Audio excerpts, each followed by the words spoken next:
Welcome to the Blue Cafe. Today we bring you another holiday classic. The legendary, fooled my cheating STBXW into thinking I was cheating, then Thermo Nuclear Shinobi ghosted and served her Christmas Day. Happy holidays. Now on to the story. Fooled my cheating STBXW into thinking I was cheating, then Thermo Nuclear Shinobi ghosted and served her Christmas Day. Sorry not sorry. I hope you've got some time and a snack, because this one is going to be super long, as the events that follow span from late 2019 to last week. As per the rules, all names are altered herein. Okay, so here's the backstory. My STBXW was my high school sweetheart. We started dating in 1992 when we were both 17, we're both 45 now, and have been together ever since. She's the only woman I've ever been with my entire life. We married 5 years later at 22, fresh out of college. A year later, we had our first of 2 children, both boys. 22 and 17, 23 years I gave to her. Built her a house. Worked my ass off to give her the life she wanted. Sure, we had rough patches, but what marriage doesn't? Even in the worst of times, we found a way to pull through and come out the other side better. Which made the discovery of her affair that much more jarring. Flashback to March 2020, when I first got the feeling something was off. For a good 2 months prior, we were in a funk.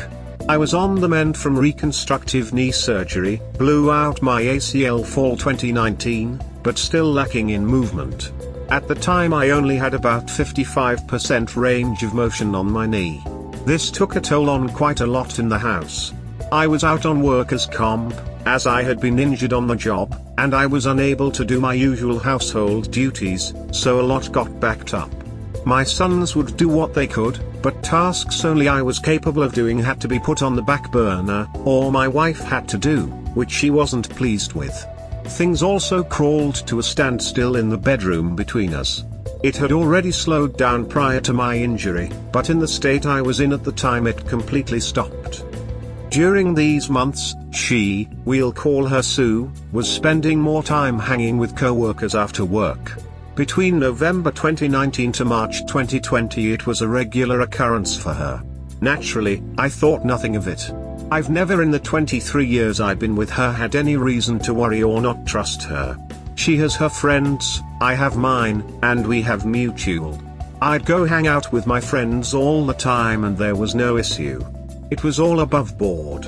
It was around January of this year that I noticed something odd. Sue started getting noticeably distant with me. Sure, we were in a funk, but she'd never deny me affection to that point. The usual hugs and kisses she'd give me came to a halt. Her phone was attached to her hand long before my suspicion grew, but she'd always share and show me things she discovered on the web. DIY ideas and recipes on Pinterest, memes, all kinds of stuff. But she was now being guarded about her phone. Even her interactions with me became more snippy, as if she couldn't be bothered. So we're now in March. COVID has arrived and New York City is locked down. Our chosen careers fall under the essential designation, so neither of us have to work from home. I'd just been recently cleared to return to work after 5 months on the shelf, and I was eager to get back after it, as 5 months on my ass rehabbing my knee and not being able to do physical stuff drove me nuts. For context, I enjoy physical activities. I'm an avid martial artist and I'm typically in the gym 4 days a week, on top of all of the home projects I did. Within a week or 2 of the lockdown, my STBXW alerts me that she's going to have to start putting in extra hours. Again, I think nothing of this because of her field. Of course, I was under the assumption it'd be every other day, but no. It was every day. And not just an hour or 2. She'd come home 3 or more hours later, and go straight to the shower, spend a little time with me, a little time with our 17 years / 22-year-old lives with his GF crosstown, and then go to bed. As I'm able to support myself on my knee better, we started getting intimate again, but as you'd probably guess she wasn't mentally or emotionally present for it, which I noticed quickly. So by early April, the picture started getting clearer to me. All of the signs were pointing to the idea that she was having an affair. That's when I decided I needed to find answers. So I scoured the internet on things I should be looking for. Signs of infidelity in one's partner, and sure enough she was pretty much ticking all of the boxes on such behavior. So then my search inquiry advanced to how to find proof. I started with her social media. Looking at her FB entries from months prior, it's pretty much the usual. Pics of us and our sons, pics with her and her friends, and more than a few pics of her nights out with co-workers. In these pics, it's a mixed bag of her closest friends from work, and a couple folk I've never met from her work. But I see one recurring thing in a number of these pics: one guy. In every picture he's in, he's rather uncomfortably close to her. His arm is around her shoulder, or his hand on her lower back. Way too close for a guy I've never personally met. Needless to say, that put a sour taste in my mouth. But that wasn't the worst of it. No. The worst was the fact that apparently, this dude is a friend of hers on FB and follows her on IG. So I go to look up his FB account and wouldn't you know it, I'm blocked. Why the hell am I blocked from seeing this guy's FB account, but he's friends with her on FB? Yep. Now I'm in Batman detective mode. At that point, I wasn't even trying to deny it. I knew she was cheating on me with this guy. My mission was to find out for how long. And over the course of April and May, that's what I did. You know, I never had any clue the depth of info you could secure from phone, text and email records up until then. We have a family plan cell phone package, and I was able to pull up quite a bit of data. My STBXW's data history was telling. The two most frequent numbers she had interacted with from October 2019 to April 2020 was my own, and a number I'd never seen before. Take a wild guess whose number it was? A quick check on Google and I confirmed it was the dude from the photos who blocked me on FB. We'll call him Poss, 'cause that's what he is. Again, the picture becomes even clearer at this point. But a lot of their messages and texts were disjointed, which meant she was deleting a lot of them. I knew she was cheating on me with this guy, but nothing in the data could serve as a smoking gun. I needed more evidence. It's at this point that I tell my best friend Oz what I had found. He asked me if I could confront her with what I had, and I said no because I felt like it wasn't enough. That's when he told me about an app that I could download to apparently spy on her communications in real time. I won't say the name as I don't know the rules on that here. I got it installed, sync up my data plan, and waited. Within days of doing so, I finally saw it. A text string between the two of them talking about how much fun they'd had the previous night, and making plans to do it again that weekend. Boom. Gut punch. To say I was completely devastating was an understatement. I guess that moment counts as my D-Day, and for the next 2 days after I was just broken. I actively distanced myself from her those 2 days immediately after D-Day, which she was noticeably shaking by. She'd try to console me and ask me what was wrong, but I'd brush it off and leave her presence. I couldn't even look at her. This woman, who I gave 23 years of my life to. Who I have given everything I could and more to as a husband, and she stepped outside of our marriage for a guy just 5 years older than our eldest son. By the 3rd day, I wasn't even sad anymore, I was pissed. I contacted Oz to let him know my suspicion was confirmed, and he asked me if I had confronted her yet. My answer was no, and I told him I wanted payback. I didn't want to just divorce her, I wanted to destroy her. I wanted to leave her life in shambles and ducking ruin her. It was going to take time to do so, and I devised a plan. In my readings and research on infidelity, I had saw a quote that resonated with me that went, "The enemy of infidelity is unpredictability." Or something to that ilk. That was going to be the basis of my plan. I was going to make her life hell on wheels, while also secretly planning my exit strategy. So we're now in early June, and I've still got the app installed. Pretty much every night, I'm gathering as much data as I can, seeing their back and forth messages. They're talking like it's a full-blown relationship they're in. Sexting, lovey-dovey romantic stuff, nudes, the whole ducking bag. At that point I had stopped looking at any of it, I was just collecting info and cataloging on my private FPS server. Meanwhile, I start doing things out of the ordinary. I start going out at odd times. I start coming home even later than she does. In her presence, I'm on my phone a lot more than usual, and when she asks what are you up to, I just simply say just stuff and put my phone away. I'd also changed my login info on everything, so she couldn't access any of my stuff. Mind you, for our entire marriage, we'd never hide anything from each other. But right around, I'm assuming, the start of her affair, she changed her password on FB, as well as on her phone, stating she had to because of the security breaches in recent months. Yay, really nice cover for hiding your affair from your husband. Anyway, I'd clued Oz in on my plan, as well as telling my older, and only, sister and 2 more of my closest friends what was going on. These are people I trust with my life, and I swore them to secrecy. For context, Oz and I have been friends since we were kids. The other of our friends, Joey and Nina, we've known since high school. Make note of Nina, she comes into play down the road. July comes, and my STBXW is in full paranoid mode.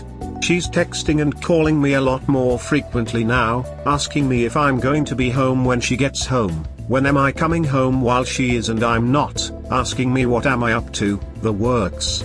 I can see the seed planted in her head the month prior is starting to sprout, especially in her communication with Boz. She's confiding in him her doubt and confusion, telling him that I'm getting cold and distant.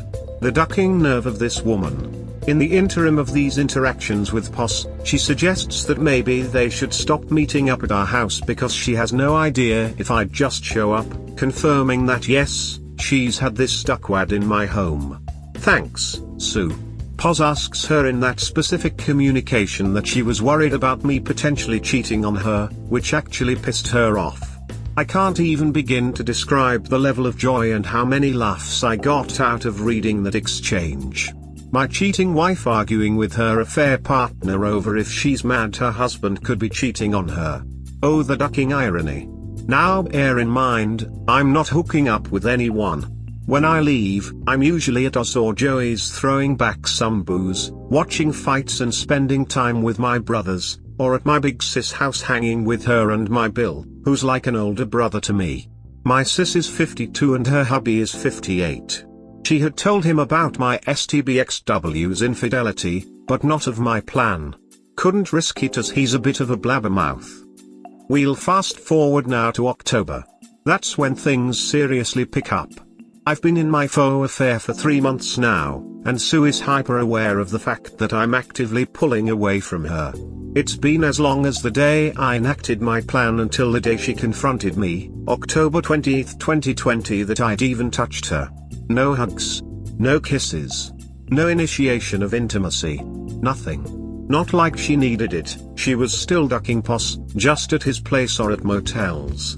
So that afternoon, she calls me at work, which wasn't rare before all this began, but certainly hadn't happened in a while, and asked me to come straight home after work, saying she had something important to tell me.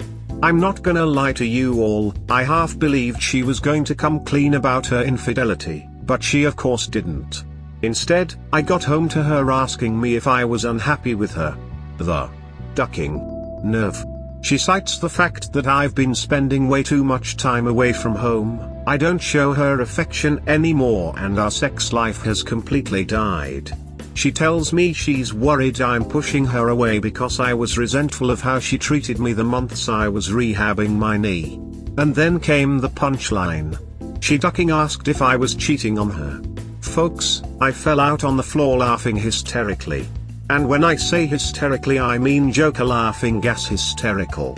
On the surface it looked like, to her assuming, it was me laughing off the notion of being unfaithful, but it was of course actually me laughing at the sheer irony of what was happening in front of my eyes. I'm tearing up, pounding on the floor in complete hysterics for a good 2 minutes before I compose myself enough to answer. I sit up and look her in the eyes for the first time in months, shaking my head, but I don't give her an answer. I stand up, brush myself off, kiss the top of her head and go about settling in for the night. Later that night, as I'm in my office, I decide, you know what? Given the brevity of what happened, I wanted to see what she was telling him. So I fire up the app and sure enough they're actually texting in real time. She tells Poz I know he's cheating on me. I asked him tonight and he literally laughed in my face. He fell on the floor and laughed for like 5 minutes. It wasn't 5 minutes obviously, he doesn't even care how I feel anymore. I don't know how or why, but he's gone. I know I've lost him. This is karma, I know it. The smile I had on my face reading that must have resembled the Cheshire Cat. She was breaking. Poz attempted to console her, saying that if I cared enough for her, she wouldn't have had to come to him to give her what I wasn't giving her, but the tone of her responses told me she was having doubts now. She had the nerve to step out of our marriage because I was unable to fulfill my role as a husband due to legitimate injury, and kept the affair going for nearly an entire year, but the idea of her losing me to another woman was enough to make her waver. What a ducking weakling. Now, during all of this I was also exacting the second part of my plan for payback, getting all of my affairs in order financially. In September, I had met with a family attorney to get the ball rolling on divorce paper, with the mountain of evidence I'd piled up to that point. New York is an at-fault state as far as divorce, and the overwhelming amount of proof I'd gathered displaying Sue's infidelity pretty much solidified that I could nail her to the ducking wall in a divorce case. My lawyer instructed me to get all of my financials in order in preparation for whatever division of assets might come as a result. I went one better than that, secretly pulling all of my money out of our joint account and putting it in my personal account. I also started shopping around for an apartment as part of phase 2. We're now in November, and I've not changed my behavior. In fact, I've ramped it up. This is where my friend Nina comes into play. For context, Nina and Sue have never been what you call close. I met Nina freshman year of high school 2 years before I met Sue. Even way back then, Sue has seen Nina as a threat, as she's my closest female friend. There's always been an implied I don't trust her from Sue regarding Nina. She's never addressed it directly, but it's obvious to anyone who pays attention. Conversely, Nina's never been a big fan of Sue. Early in me and Sue's relationship, Nina called to attention to me how Sue was pretty much imposing herself into our little square of friends, whereas I didn't do the same with Sue's set of friends. That irked Nina because she knew why Sue was doing it. Among Sue's circle even now, there are no male friends, aside from Poz. Whereas Nina is the only girl in my square. Nina had been stuck overseas due to the virus, and finally returned to NYC November 3rd. Poz, Joey and I decided we were gonna celebrate her return with a night at Joey's house for dinner and drinks. There were only 5 of us, Os, Joey, Joey's wife, who is also Nina's sister, Nina and myself. Sticking to CDC guidelines. We take the Rona very seriously. Nina, being the evil mastermind she is, comes up with an evil idea to trigger Sue. She suggested we take some photos in the same vein of the photos I discovered of Sue and Poz months prior, and post them to my FB. And that's just what we did. It wasn't until the 5th that Sue got wind of it, as I'm guessing a few friends noticed my updates and saw how uncomfortably close I was with Nina. This really ducked her mind up, because she still believed I was cheating, and I can almost guarantee she wanted to accuse Nina, but she knew that Nina had been stuck in Europe for the majority of the year. Still didn't stop her from attempting to dress me down that night for being so, as she said, handsy in the pics. I saw this as a golden opportunity to deliver the lead jab for my knockout blow. I say, so what about the pics with you and Poz from last year? He was pretty handsy in them. But did you see me get bent out of shape over it? Dear headlights. It was the first time I even mentioned the dude's name throughout all of this. The hamster wheel in her head started reeling in real time as she tried to explain away those pics. To that point she hadn't even known I saw them. That's little I use FB. When I actually do post something, it's like an event to people, which is why the pics with Nina specifically got so much traction among our circles. And explain away what she did. He's that way with everyone. He's just a really friendly guy. I can see how it looks, but there's nothing there. I'm sorry if those pics hurt you. I'll delete them. No, the pics aren't what hurt me. The year you've been ducking the dude whilst lying to me that you're working extra hours and hanging with friends is what hurt me. But vengeance, as Lieutenant Com. Worf from Star Trek, TNG so famously said, is a dish best served cold. From that night, Sue was being extra specially clingy and attentive to me. Like, annoyingly so. She's tried to initiate affection and intimacy with me and I'd stonewall her at every chance. All the while, I'm still archiving everything she's saying to Poz. Mind you, by this point I'd long since gone numb. Any desire I might have had to save my marriage was dead. I'd checked out the day I enacted the first phase of my plan. She's confiding in him that I've gotten worse. That she doesn't know what to do, and she feels like I absolutely hate her. I do. Then comes the bombshell. She says she can't see him anymore. The guilt is too much for her, and she feels like karma is suffocating her. She can't risk losing me. She says that she loves Poz deeply, but she's still in love with me, and she has to save her marriage before she loses me. No, my dear, you're about 8 months too late for that. Poz loses his shit, saying such lovely things as he doesn't love you the way I love you. And you're making a mistake, you can't just throw me away like this. That text chain would be the last they'd have until about 3 weeks ago. Throughout the remainder of November into December, Sue is stuck in limbo. She's trying to gauge where my headspace is and is still unable to tell if I'm actually being unfaithful. Meanwhile, Poz is steadily blowing her phone up daily, but she's not responding to him. I'd see her check her phone often, then quickly put it away. Meanwhile, phase 2 of the plan was now officially complete. The divorce papers were done. I found a studio apartment in Corp City, New York, as will know the area, and signed a 2-year lease on it. All of my money was in my personal account. I was ready to throw my haymaker.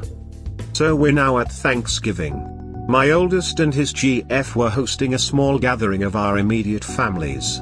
So they, oldest and his GF, oldest GF's parents, she's an only child, myself, Sue and our youngest. We had a great night. My oldest's GF is studying to be a chef, and she did all the cooking herself. The girl can duck in cook, let me tell ya. As I had to keep up appearances of nothing being wrong between Sue and I initiated affection with her several times that evening. Kisses on the cheek. Cute little hugs. Wrapping my arms around her shoulders from behind. The gestures didn't go unnoticed by her, as she reveled in it. Bear in mind, this was the first time I touched this woman since I kissed the top of her head the night she confronted me in October, so just about 2 months. Not gonna lie, I felt repulsed doing it. But I had to. I couldn't risk the plan, and me being distant to her in the face of my boys, my oldest's GF and her parents would set off alarms. So my youngest decides he wants to stay over with his big bro for the night, so Sue and I head home. On the drive home, she thanks me for being so good to her, and says I don't know what you're going through, baby. But I'm here for you. I had to hold off busting out in maniacal laughter again, and responded saying, I know. I just need time. So for the first time realistically since springtime, we had sex that night. I figured duck it, with what I'm about to do, may as well get some action before I delete her from my existence. I won't go into detail, but it wasn't lovemaking. When I was finished she was a lump of flesh laying there trying to figure out the direction of the truck that ran her over. No cuddling or anything after. I just got up, showered and went to sleep in my office. To her confusion though, I used a condom. First time 2 damn decades I did. She was definitely perplexed by it, but she didn't ask questions. Sure as hell wasn't going raw in her knowing that she'd been doing so with Poz for months at that point. I woke up the next day and checked my handy dandy spy app, and for the first time in weeks, she responded to Poz. Dude went full novella. He professed his love for her. Said she was wasting her time trying to rekindle a flame in me that died.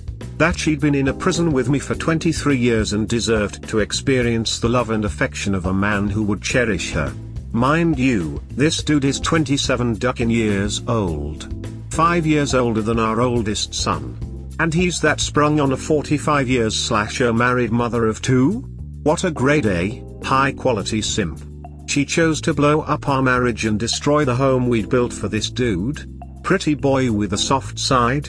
Ha. She responded saying pretty much the same thing she said when last they talked. That she loves him, and enjoyed their time together, but she can't lose me. I'm still the love of her life, but she'll always have a place for him in her heart. That they can still be friends if he chooses, but the physical relationship between them is over. He begged her to see him one last time that week, and yep, you guessed it, she said yes. One more for the road, right? Who am I to say anything? That's what I did to her the previous night. Of course I added all of that to the archive I'd compiled.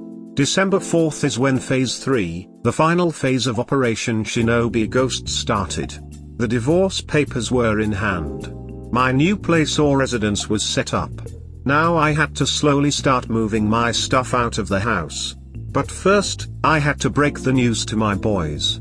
I called my oldest to the house that Friday night, had them join me in my office, and laid everything on that table. Not the specifics, but that their mother had been cheating on me for over a year, and I was going to be filing for divorce soon. My 17-year-old was especially shaken up by this, because he himself had recently experienced his first taste of infidelity. Yep, his first GF had cheated on him just 4 months prior. Seeing his heart broken a second time at the idea that his own mother was capable of doing this hit him hard. My oldest took it a lot better, and suggested taking his brother in to live with him until this blows over, to which I agreed. We packed up some of his stuff, and he asked me if I was gonna be okay. I told him yes, son. I'm going to be alright. And so are you. We're going to be alright. I promise. And then they were off. The hardest part was now over, and it was now time to arm the nukes. Over the next few weeks, day by day Oz would help me get a little of my most sensitive stuff out of the house. Gave him a list of all of the definite stuff to grab while Sue and I were at work and left him the spare key. This was all stuff Sue wouldn't notice was missing unless you told her it was gone. I'd also gotten a new phone and phone number, and told everyone who needed to know, Oz, Joey, Nina, my boys, Big Sis and my mother, my new contact info. Meanwhile, I'm keeping up the ruse with Sue and she's none the wiser. Trickling bits and pieces of affection to her just to keep her off of the trail, whilst she's still in contact with Poz. Not to the extent that they'd been prior, but there's still an emotional thing happening. The fog is faint, but it's still there. All the while, I gather everything, and I do mean everything. Every bit of data I've archived since I started the plan, call logs, texts, pics, emails, everything, and start making printouts. Folks, I must have spent over $1,500 on Staples supplies. Printer ink, paper, binders, the works. And I catalogued everything in order, from the beginning of the affair until that last bit 2 weeks ago, December 16th in the binders. 14 of them. I then put each one in a box, and gift wrapped each, addressing them to various people. My mother, my father passed 7 years ago, her parents, her 2 sisters, her brother, her HR department. Did I forget to mention Poz works for the same company, and there's an expressed rule against intercompany relationships because of the nature of what she does. Several of her friends, Poz and Poz's parents, lugged all of those duckers to the post office and shipped them all out December 16th. ETA for delivery, December the 22nd to 24th. Perfect. So we're now at Christmas Eve. Sue comes home around the usual time. No idea if she'd seen Poz. I'd stopped tracking her on the app on the 18th. Figure I'd gotten all the mileage I needed from it. As per usual, she showers, hangs out with me a bit, I blow her back out on the living room couch. I know, I'm a ducking asshole, and she turns in for the night. The final phase was upon me at long last. The nuke I'd been arming since June was finally about to be launched. In the middle of the night, I woke up and wrapped up one of the 3 remaining binders, with the divorce papers taped to the inside cover, and set it on my side of the bed with a note that said Merry Christmas on it. Next to it I left my old phone, and the business card of my lawyer. I packed up the remainder of my most needed items, enough to fill 2 backpacks, and I left my home, that I spent 23 years in, for the last time. That, my friends, was 1 week ago. To Sue I am completely off the grid. Gone. Shadow ghosted. She's blocked on FB, but still hasn't blocked me for some reason, so I'm keeping tabs on the fallout. It's absolutely glorious. My packages have reached everyone I sent them out to, and Sue is getting crucified. Her youngest sister completely dressed her down. Both of her parents have condemned her. My mom absolutely destroyed her. Like holy shit, I know my mom has a mean streak, but the things she called Sue were unducking holy. She's been frantically trying to find out if anyone knows where I am, but those that are due, aren't saying a word. All over her FB feed she's desperately trying to reach me, because I'm guessing she knows I'm likely looking. But I'm not saying a ducking word to her without my lawyer present. That'll be the next time I share oxygen with her. She's got no way of spinning the narrative to paint me as the bad guy, because I've exposed her to everyone who matters to her. And from a mutual friend who works in the same company as her, she and Poz apparently are being put on administrative leave as of tomorrow, so yay, chances are she'll be going into 2021 unemployed. As for the final 2 binders, well, one has been turned over to my lawyer as my final bit of evidence for my impending divorce, and the last one I put in my storage unit to be burned in Joey's fire pit when the divorce is final.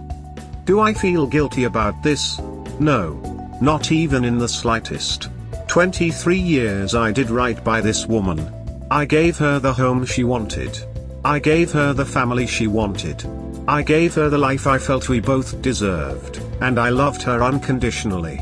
Never have I faltered. Never have I strayed. Never have I even entertained the notion of breaking my vows. When an issue came up that I felt was affecting our marriage, I came to her and told her, and we sorted it out as best we could. She opted to find comfort in another man's bed. Rather than come to me and say she was unhappy with our sex life at the time, she decided to step out with a young punk who gave her the tingles. So no, I have no sympathy for what I did, or for her. She can burn in hell for all I care. The most I stand to lose is my house, a car, and maybe a couple $100 a month in alimony, but seeing as the divorce is filed under the statute of adultery and NYS is at fault, that might get waived with the insurmountable amount of evidence I've provided. As far as I'm concerned, she's dead to me and I'm never looking back. TLDR, wife of 23 years had a 1-year-long affair with a co-worker 18 years younger than her. Pretended to be in an affair myself while collecting evidence of hers for the majority of 2020. Had divorce papers drawn up early fall. Compiled all the evidence in early December. Shipped binders full of the evidence to everyone near and dear to her to arrive around Christmas Eve. Left one binder with the divorce notice attached inside on my pillow, as well as my phone and lawyer's card as she slept Christmas Eve. Completely went off the grid on her as her life completely imploded the following days after Christmas. Quick edit, NYS is not fully at fault. Under certain circumstances a divorce can be filed at fault, of which my lawyer has informed me my case falls under. I'll be meeting the STBXW with her lawyer tomorrow. I'm guessing I'll just update here. Second edit, to the guy on YouTube and in my PM who said I got cucked for over a year, and all of my evidence will not be submittable in court, claiming he's a retired pie with 20 years experience. You can duck right the duck off. Had a quick word on the matter with my lawyer earlier today, the 1st of May 2021, and everything provided outside of the phone calls are valid. Find something better to do with your time than harass me, buddy. Update. Update 2, shit just got even worse. Update, fooled my cheating STBXW into thinking I was cheating, then Thermo Nuclear Shinobi ghosted and served her Christmas Day. Okay, so since none of the other relationship subs are allowing me to post an update, and I can't post new topics on r/nuclear revenge, I'm putting the update here on my profile. There are two key events that happened over the course of the last 2 weeks that I want to highlight before the meeting with my STBXW and her lawyer. Original post can be read here. Christmas Day was the first full day I spent in my new apartment. It's still a work in progress, as I have more stuff I want to get, but overall I've made it my home, since I'm going to be here for 2 years at least. My boys and the eldest GF came over and spent a good portion of the day with me. The GF brought over treats she'd made, and also whipped up a really nice meal. I got to sit and talk with my sons in a way I hadn't done in a really long time, and it was nice. My big sis also came over with more goodies and hung out with us also. It had been the first time she'd seen her nephews in nearly a year. Having all of them around did me some real good, as if I were by myself I think I would have just drank myself into a stupor. Everyone cleared out around 8ish, and I decided I wanted to go hang out with Joey and his wife Claudia. Hung out with them for a couple hours, had a couple drinks and then went back home. The next big development happened last week, the 29th of December 2020. Around midday I got a text from Nina asking if I was busy that night. I of course wasn't, so we agreed to meet up after I got off of work. She shows up and we go to a diner not far from where I work. Here in NYC we're doing indoor dining at 25% capacity thanks to the Rona, but there's mostly no trouble getting seats because so many of us opt not to dine out as much these days regardless. So after we're seated and order our food, Nina pretty much lays all of her cards on the table, and honestly, I knew this was coming. She basically confessed that she's been like me all the way back since we were teenagers, but never got the chance to tell me since Sue swooped in and scooped me up before she could. For context, I've known Nina longer than Sue for 2 years.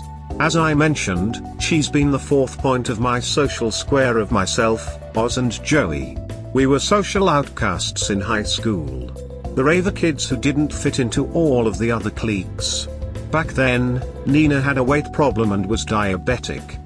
She was the heavy-set goth chick who was super cool, but no guy would ever give a second glance at. But we always had chemistry. These days Nina is a personal trainer and yoga instructor. She was the ugly duckling who grew into one hell of a beautiful swan, if I must say. Long story short, we decided that upon the finalization of my divorce, we are going to start seeing each other. And yay, I slept with her that night. Took her back to my new pad and we had a grand old time. Am I ashamed of sleeping with her? Hell no. Nina's been a better friend to me than Sue ever was. That's not saying Sue wasn't my best friend. But through the near quarter of a century I've known Nina, she's always supported me.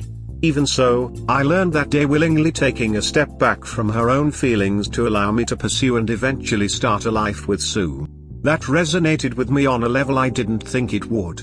That kind of selflessness towards another person is the definition of real love. I know, it sounds like I'm just trying to justify in my head that sleeping with her was the right decision. To me it was, and I plan on exploring what's to come with Nina and I with total commitment. Okay, on to yesterday, the day I met my wife and her lawyer to discuss the divorce. It's now been 2 weeks since I ghosted my STBXW. This past Monday I got a phone call from my stake that Sue's attorney has scheduled a meeting for us to discuss the terms of divorce on the 1st of June 2021, which was yesterday. I met with him Tuesday morning to discuss the terms I'm wanting. Long story short, uncontested divorce under the grounds of marital neglect from Sue. My terms are full division of assets, and me selling my half of the house ownership to her. She can have it. We keep our respective vehicles, I keep my cabin in the Poconos. And under the pretense of marital neglect, she gets no spousal support from me. As for 17, what I'll refer to my son as from here on, he's free to choose who he wants to reside with following the divorce, which will most likely be me. So Wednesday comes and I show up to my lawyer's office dressed in my Johnny Cash best. My wife and her lawyer. She looks like shit. Barely holding it together. I give the stone face. I won't bore you with the lawyer babble, but her lawyer presented an offer for terms of reconciliation. I shot them down almost as soon as she finished listing the details of the request. Like I said, I'll spare you the details of the meeting. Long story short, we agreed to a legal separation leading to an uncontested divorce. The only revision is that I will pay her $653 a month of temporary spousal support to cover the cost of utilities until she's gainfully employed again. Yep, she got fired for ducking POS. He got canned as well, up to a year after the finalization. I make enough that it won't hurt me financially even if she drags her feet finding a new job, and she's got enough in her savings to live off of for quite some time. Once a full calendar year has passed after the finalization date of the divorce has passed, she's on her own. Small price to pay for being rid of her cheating ass. It'll take roughly 3 months for things to go through, so early April if there's no cock-ups, I'll be free of her. So after the meeting, my lawyer gave me some final words before telling he'll be in touch to update me on the progress of the filing. Back out on the street, Sue chases me down and asks if we can talk. I figured I'd give her at least that. She held it together fairly well in the meeting, but outside let the waterworks flow, saying how sorry she was, and how she never meant it to go as far as it did. She says she never expected to fall in love with POS, but knew when she thought I was cheating how wrong it was to betray her own husband in such a way. She asked if I could ever find it in my heart to forgive me, and that maybe in a few years we could try to start over. That she can't imagine what her life is going to be without me. I tell her to start imagining it soon, because this will be the last time I ever speak to or see her. I tell her that 17 is almost a man, and old enough to make his own choices as to his own future. I say that I gave her half of my life, and every ounce of love I had unconditionally, and she in her own words fell in love with another man. That there is absolutely no chance of me ever forgiving her. That all of the love I had for her was slowly killed all of those months that she confided and professed her love to POS, rather than coming to me and telling me she had any form of issue with how things were going with us. I told her I loved who she once was, but I hate who stands before me, and that if I never see her again it'll be too soon.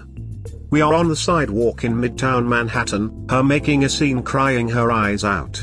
A couple folk walk by and give side glances, but at that point I didn't care.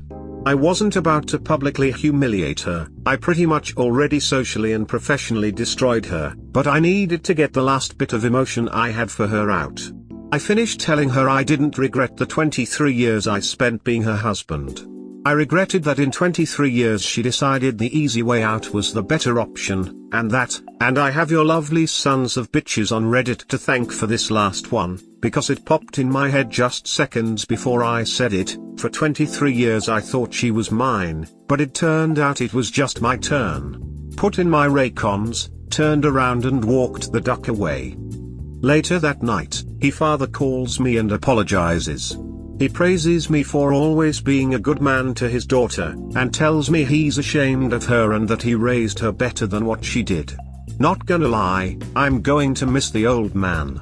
My dad died years ago, so he's always been my default father figure since. But I can't see myself maintaining a relationship with anyone on her side of the family.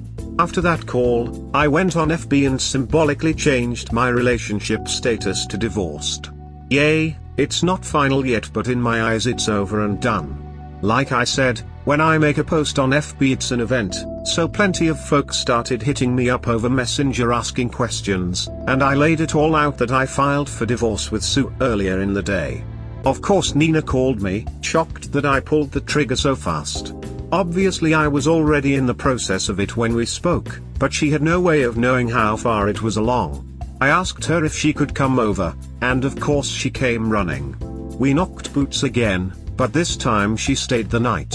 We laid in my bed and talked into the wee hours of the morning, and I haven't felt this level of relief and connection in a really long time. Nina gets me, and I can't get enough being around her. Since the day she confided in me, she's all that's been on my mind. Yeah, I know some folk are gonna say it's stuck up I'm moving on so fast, but as far as I'm concerned my marriage ended the day POS let Sue touch his pecker, so I'm about due. So yeah. That's it. That's the end. My divorce is in the works, and I'm moving on to start a relationship with Nina. I know in a comment response to someone I said I'd probably not marry ever again, but that was before Nina came clean to me about how she felt towards me, and I can't deny that I feel the same. We're going to take it slow, and we're not announcing anything until the divorce with Sue is legal and official. As for Sue, I could give a flying duck what happens to her. She could move pos into our old home for all I care. I'll be getting my money for the house over the course of 2021, 4 quarterly installments, and aside from the $653 I will pay out directly to her savings account monthly, I never have to see or speak to her again. To all of the words of support, encouragement and praise, I eternally thank you all. STBXW of 23 years just tried to kill herself last night. The hits just keep on coming. I've been sitting in this for an hour now. Didn't know where to post this, so this sub seemed appropriate. So, if you want a bit of backstory, check my post history for the details. I'm not keen on how linking to other subs here works, but my previous 2 entries are viewable in my profile. The quick version is this: I discovered my wife of 23 years, 45F, was having an affair with a 27 years / co-worker. We have 2 sons, 22 and 17. I concocted a plan to completely upend her life centered around fooling her into thinking I was having an affair myself. I kept the rows going for over 4.5 months while compiling evidence of her infidelity as well as securing divorce papers and planning my exit strategy, slowly moving my personal belongings from our home to a new apartment, getting a new phone and number, separating my half of our shared income from our joint account, etc. On December 16, 2020, I gathered every bit of proof of her affair I'd compiled, printed it all out from start to that week, filed it all into 14 binders, packed 11 into gift-wrapped boxes and mailed them all out to the most important people in her life, as well as her HR department with an ETA between 12/22 to the 24th of December 2020. On Christmas Eve, while she slept, I took one of the remaining 3 binders and did the same, only this one I taped the divorce notice to the inside cover, and left it on my side of the bed, which mind you she'd had her lover in a number of times, along with my old phone and my lawyer's business card, and shadow ghosted her. Over the next 4 days her life completely imploded.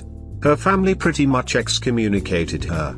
Her friends, the ones who didn't know of the affair, ostracized, and my own mother took her to task, calling her the most scathing and vile things you could possibly think of.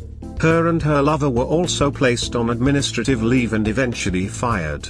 Last week we had our divorce hearing, and settled on a legal separation into uncontested divorce, with a few provisions in place for transitional income since she's now unemployed. I'm to pay out the price for the utilities, $653 a month until either she finds gainful employment, or upwards to 1 year after the date of the divorce's finalization, which is expected to be 3 months from now. She keeps the house, her car and her half of the shared assets. I keep my half of the assets, my vehicles, car, motorcycle and boat, and my vacation property, cabin in the Poconos. After the hearing, we had one final exchange where she tried to explain away her infidelity and begged me to give her a second chance after the divorce was finalized. I of course said no, gave her some choice words and walked away from her forever. This brings us to last night. As only my closest friends, 2 sons, older sister and mother have my new contact info, and I've completely blocked my STBXW on all social outlets. She has had no means of reaching me since I left her Christmas Eve, but some of our mutual friends still do. Last night I'm hanging out in my apartment and I got a voice call notification on Messenger from one of said friends, one of the few who hadn't abandoned her following me outing her affair. She didn't waste any time when I answered, and said she had gone to check on Sue, the STBXW, and found her passed out in the bedroom, foaming out of the found with 2 bottles of empty pills next to her. She's in the ICU in critical, but stable condition. The doctors said that she will likely pull through, she's clearly not going to be well after. She begged and pleaded for me to come. Her parents and 2 of her sisters were also there at the hospital. My guess is they were notified after the hospital attempted to notify me, but Sue would still have my old hash as her emergency contact. I simply told her no. Sue's not my problem anymore, and she clearly decided she wanted to take the easy way out rather than deal with the shame and agony of the 23-year marriage she blew up. I then told her friend that if Sue's family were there, they could help her sort out the pieces, but as far as Sue and I are concerned, there is no Sue and I anymore. I then ended the call. I've had a few hours to sleep on it, and my son called me this morning asking if I knew. I told them yes, but I also let both of them know that if they want to be there and supportive of their mother, I will not hold it against them or judge them for it.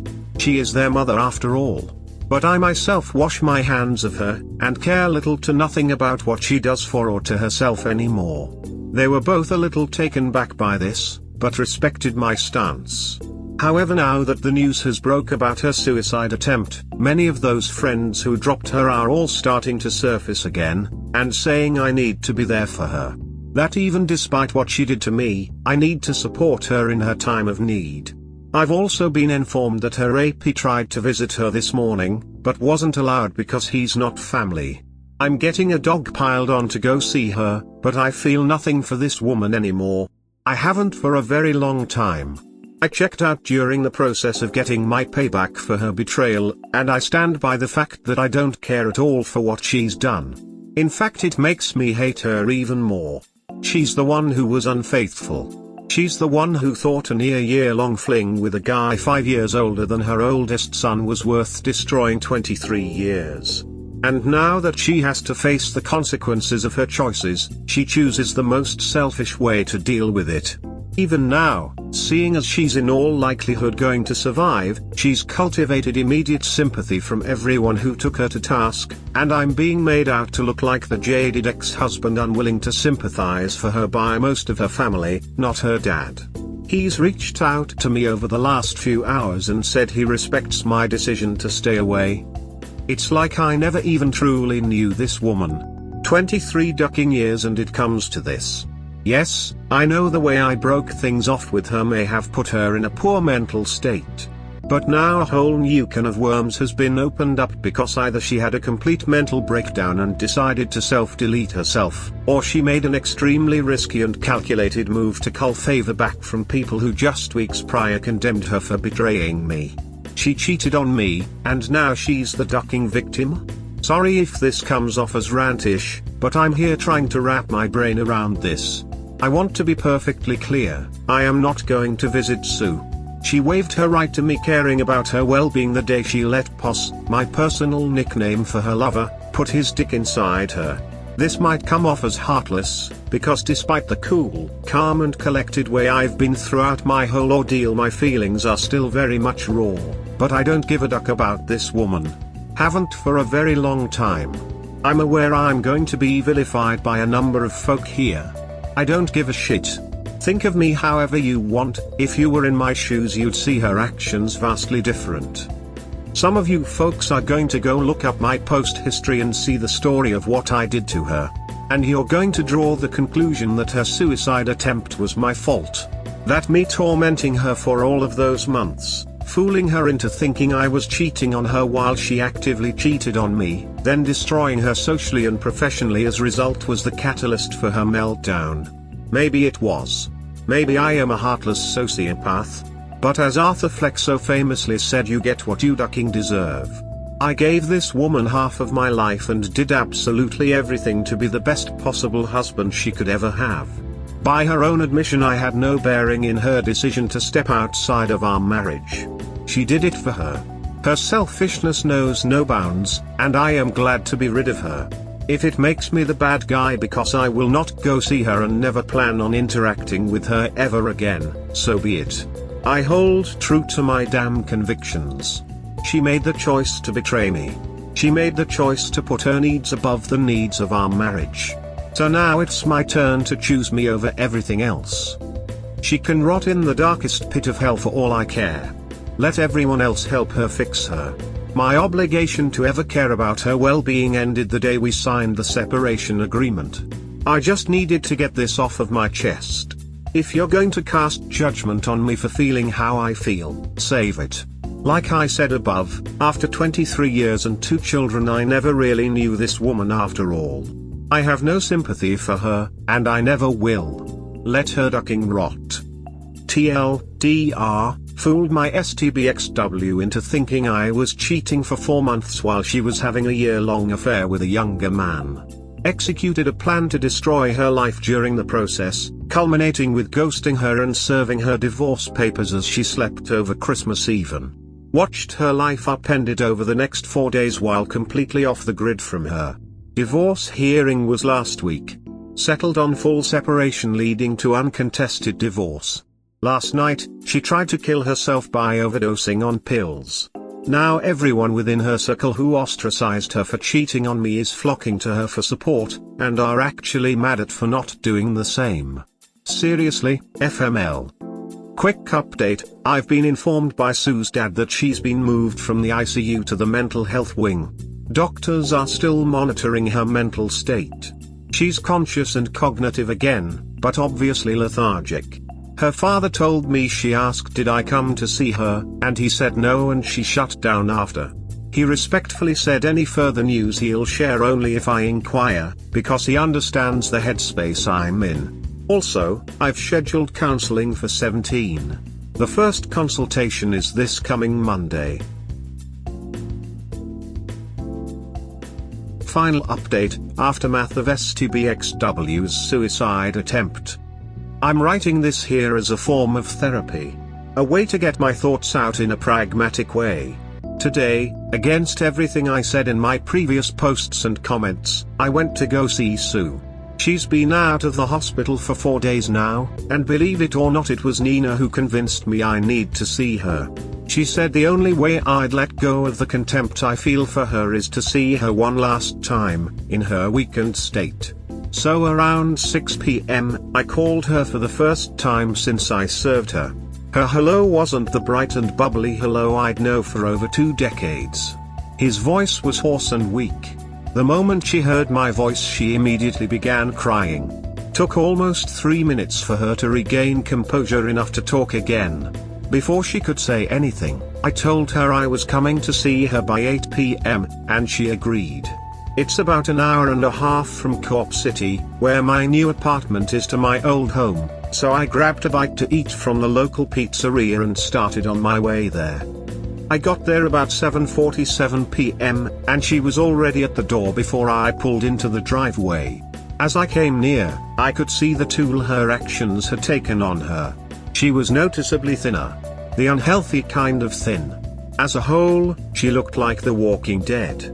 First thing she does is try to come in for a hug, and I stop her cold. She got the hint that I wasn't there to console her, and backed off immediately. We go inside and sit in the living room. Almost immediately Sue tells me she wants to come clean about everything. She tells me she couldn't live with the guilt of what she did to me and the boys.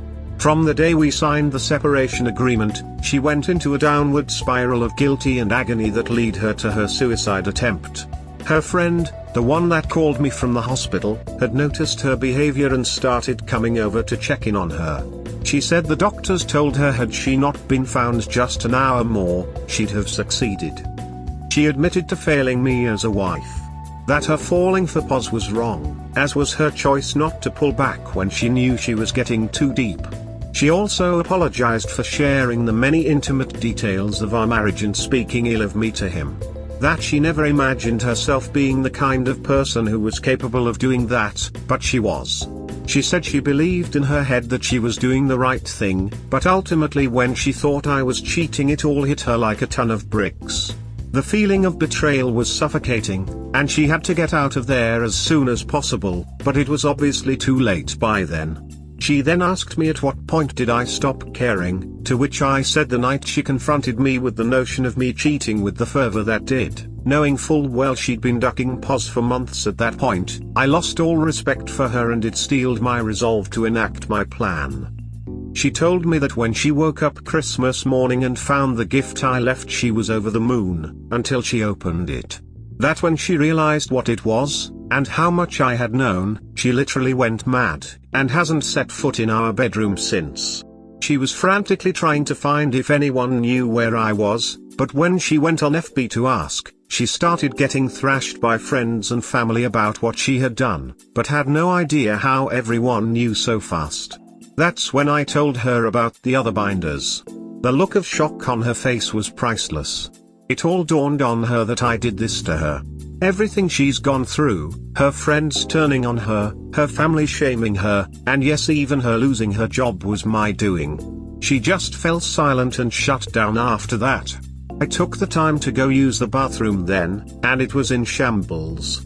The mirror was broken, her skincare products were all over the place, and the tub looked like it hadn't been cleaned since they took her to the hospital. When I came back out to the living room, she had her face in her hands weeping, and I can honestly say I felt nothing. No more anger, no more rage, and absolutely not a shred of pity. They say the opposite of love is indifference. Looking at her, that's all I felt. She looks up at me and says I ducked everything up. I ruined us, and I have no idea what to do. I can't do this by myself. I tell her she's got her family, her friend who found her, and our sons. But she doesn't have me. She never will, ever again. I tell her I came to give her closure from the ordeal she just subjected herself to, but the moment I walk out that door, I'm never looking back. So the topic of Pos comes up not long after. She tells me he reached out to her 2 days ago, they talked for a couple hours and it ended with her telling him he needs to move on with his life. Find a younger woman and forget she exists. The remainder of the convo was Sue apologizing for betraying me and asking again, was this really the end? I look her dead in the eyes with no hesitation and say yes, it's been over long before I served the divorce notice on Christmas. I felt that was my cue to depart. No words were said, because what more could be said? I left her sitting on the couch, closed the door behind me, got in my car and drove home. It's 2:56 a.m. as I'm typing this. I needed to get this out while it's fresh in my head. This is it. The saga of Sue is done. 17 and I are both scheduled for counseling in the coming weeks. Nina and I are still going strong, and sticking to the plan of keeping things under wraps until my divorce is final. I'm staying active and motivated and looking forward to a future with a woman I know well, cherish and honor me, because she's done so from the shadows for decades. It's time for me to focus on the life ahead of me, so this will probably be the last time I post for a while. Maybe I'll come back with an update when the divorce is official. To everyone who has sent me words of encouragement and well wishes, thank you. To all of those who praised me for my plan of revenge, I can honestly say I wish it never came to it, but if I had to go back and do it again I wouldn't change a single thing I did, aside from maybe doing more to Pos than just getting him fired. And to the one guy who harassed me saying I deserved it because I raped my wife, you're ducking delusional and get ducked you tag nut. Hopping my green ass on out of here. The end and farewell. This will be the official final entry into the tale of how I found out my wife of 23 years was cheating on me, and the events that followed. By now I think there's more than enough people around the net who know of it. Truth be told, I never even knew there was such a big market for stories like mine on YouTube. I've seen my posts narrated on so many channels it'll make your head spin. For the record, u/KCC YouTube is the only one who actually messaged me and asked for permission to highlight my story, so I thought I'd give him a special shout out. But enough pleasantries, time for the update. On April 13th, just 1 month ago, Sue officially became my ex-wife. I was initially told by my lawyer that it would go through on the 18th, but due in part to things here in NYC starting to open up with the lowering of COVID cases, it was pushed through a few days earlier. My lawyer Jeff gave me a call on April 12th and asked me to come see him the following day. When I did, he handed me the finalization notice and shook my hand. I couldn't just leave it at that, so I went in and gave him a hug and thanked him for all he'd done for me. On my way home, all I could do was just replay mental movies of everything. The last 24 years of my life. All of the memories. All of the history. When I stepped into my apartment it finally happened. I hit the floor and all the emotion that has been compressed in me came pouring out. I haven't cried like that in ages. But it wasn't a sad cry. Not by any means. My soul felt like it had been set free after being held in the deepest, darkest abyss. The phone call I made that night was at 22. I kept it short and sweet, saying that it's finalized and his mother and I are no longer married as of that day. He asked how I felt. I'm sure he could tell in my voice I'd been crying, and I told him I was fine. 17 got on the phone next and we spoke for nearly 90 minutes. 22 and his fiancée have been doing a great job looking after him, and he's still, like myself, going to therapy. I won't go into detail about what we spoke of, but I will say there's still a lot of work to be done specifically with his view of the relationship. Nina came to see me later that night as she always does, and obviously I gave her the news. She just wrapped her arms around my waist and held tight as yes, I cried again. Once I was able to compose myself again, Nina told me no matter what, she will never betray me and loves me with all her heart. And I know every word of it is true. I might catch some flack for saying this as I don't regret the life I built with Sue, and despite all she did give me 2 strong sons, but it's clear to me now I picked the wrong woman. Nina in the last 4.5 months has given so much and asked nothing in return. All she asks of me is to be there for her. I don't want to drone on about her for too long, but she truly is my hero. There's also some other interesting events that came to pass following the divorce finalization. Case in point, Poz actually reached out to me. Yes, he actually sent me a message here on Reddit. Turns out he saw the story when it blew up on YouTube, and immediately recognized it. Before anyone asks, no, I will not be revealing what his Reddit username is. I think I've made the kid suffer enough. The first thing he did was apologize for his hand in all of this. He gave me a rundown of what the results of the binder I sent his mother did. Essentially, he's been excommunicated from his family. His mother, as I learned when I was planning out my payback, is a devout Catholic woman. In church 3 days a week, Nomine Patris Spiritus Sancti type of devout. So her views on marriage are sacred, and learning that her son just broke up a marriage that was almost a quarter century long sent her into a rage. She kicked him out that very day, and within the week when his employer got the binder I sent to them, he was fired as well. He's been couch hopping and trying to find a new job ever since. He claimed he wanted to reach out to me on social media, you know, all of the places he'd blocked me when he was ducking Sue, but admits he was afraid because, in his words, if I was able to find him before, I could find him again. I admit I could have gone all in on destroying this kid, but I didn't. I asked him when was the last time he saw Sue, and he said he hadn't seen her in months. The last time he had talked to her, Sue told him to forget about her and move on with his life. Which I recall Sue saying the last time I had spoken to her, so at the very least she wasn't lying about that. I asked a few more questions and the kid was surprisingly forthcoming. I guess he was looking for some kind of penance for the chaos he brought upon himself. A lot of what he said mirrored info I'd gleaned from text documentation I gathered. I didn't do much responding, I just asked and he answered. Convo went on for 20 or so minutes before he said again how sorry he was, and that's when I hit him with this copy/paste from the convo. You're a 27 years / man who has to live the rest of your life knowing that your own mother now loathes you for breaking up a marriage that was almost as long as how long you've been breathing. I know you've messaged me because karma is eating at you, but I won't give you closer. When I was 27 I was building a legacy. Right now you're a homeless, jobless homewrecker. If you're smart you'll learn from this lesson. If you're not you'll stay a duck up until your age, assuming you make it that far. I'd wish you luck, but you don't need luck, you need to get your shit in order.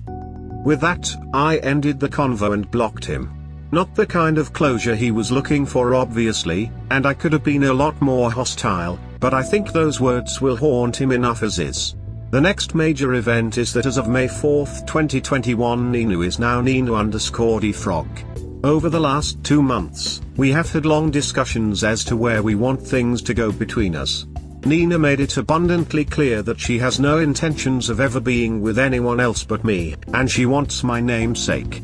She wants to be my wife, and wants me to adopt her daughter, we'll call her Anna, as my own. As I've made mention of in the past, I adore this kid. She's 6 now, birthday was last month, and she idolizes me.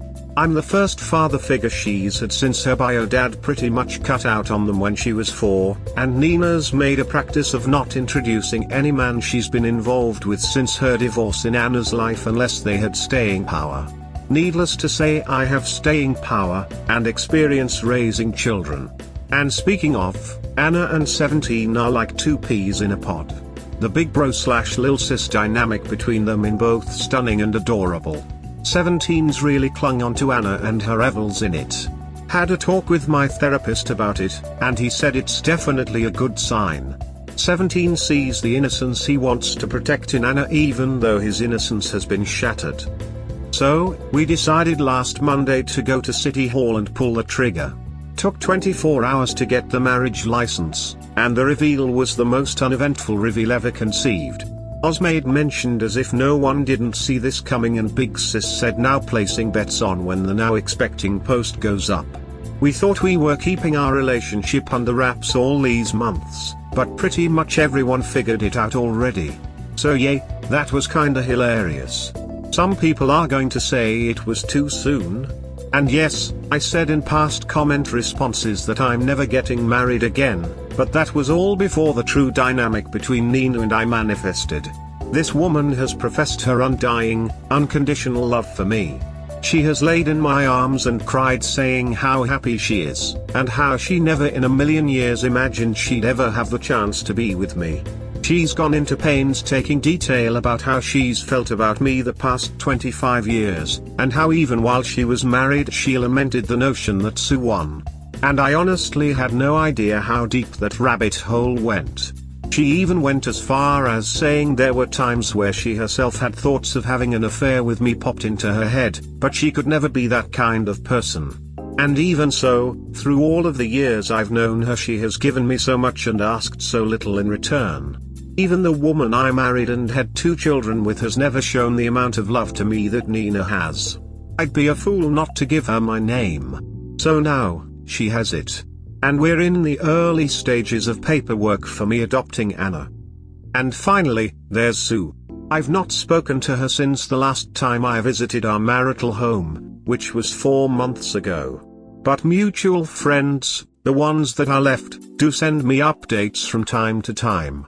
Through one of those friends, a realtor, I know that she sold the house and he gave her a job as a clerical assistant in his firm, and in doing so waived the assisted payments I had to fork over as a result of her unemployment.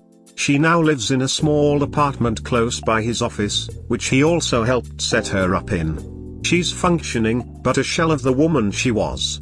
She's barely gained weight and keeps to herself. She comes in, does her work and doesn't socialize with anyone but him, likely because her socializing with people from work is where this whole thing started. Last update I got on her was at the end of March, where I thanked him for looking out for her, but told him I don't need any more updates, she's no longer my problem. I'm almost certain she knows about Nina and I, as some of those surviving mutual friends have commented about us. As 17 is a year away from being a legal adult, I have no reason to ever speak to her again, and I won't. And that's that. My journey of betrayal, revenge, attempted suicide and mental agony is over. I'll field questions and perhaps a few comments, but ultimately after this, I'm fading back into the swamp to live with my new frog wife and her little tadpole. Sincerely, to the literal thousands of people who have given me advice, well wishes and praise through all of this, thank you. Being able to share my story and help others going through the ordeal of infidelity has humbled and blessed me. To the new friends I've actually made here on Reddit, I love you all. Never would I ever have guessed I'd find such wonderful people in a place where admittedly not so wonderful things can be said. Keep it green and keep it classy, Reddit. TLDR, Sue is now my ex-wife. Nina is now my new wife. I'm adopting Nina's lil one, and we plan on having one together. 17 is Nina's Lil have bonded like brother and sister. Poz contacted me after my story blew up on YouTube, but I gave him no closure. It's time for me to start my next chapter in life. We hope that by sharing these stories with interested folks like you, we can help people recognize the signs of a relationship in trouble, and avoid so many of these heartbreaking situations yourselves. Have a good day or night, wherever you are.